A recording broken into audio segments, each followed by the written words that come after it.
Praise Lord. प्रभूची स्तुती असो. आजच्या मननाकरिताचं वचन आहे मलाकी याचा 3रा अध्याय आणि याचं 16वं वचन, जे असं म्हणतं, तेव्हा परमेश्वराचे भय बाळगणारे एकमेकास बोलले, ते परमेश्वराने कान देऊन ऐकले व परमेश्वराचे भय धरणारे व त्याच्या नामाचे चिंतन करणारे यांची एक स्मरण वही त्या समोर लिहिण्यात आली.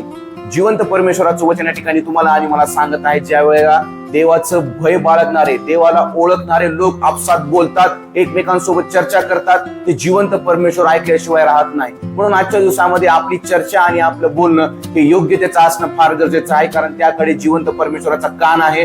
जिवंत परमेश्वर ते ऐकल्याशिवाय राहत नाही आणि जे काही शब्द आणि जे काही चर्चा आपण आपल्या जीवनामध्ये करत आहोत त्याची नोंद स्वर्गाच्या राज्यामध्ये होणार आहे. म्हणून आजच्या दिवसामध्ये योग्य शब्द बोलणारे, योग्य चर्चा करणारे, देवाच्या वचनाची चर्चा करणारे आपल्या जीवनामध्ये बनवूया, म्हणजे निश्चितच त्याद्वारे आपल्या जीवनामध्ये आशीर्वाद प्राप्ती घडल्याशिवाय राहणार नाही. देव बाप करो, त्या वचनाद्वारे तुम्हाला आणि मला आशीर्वाद प्राप्त हो. आमेन.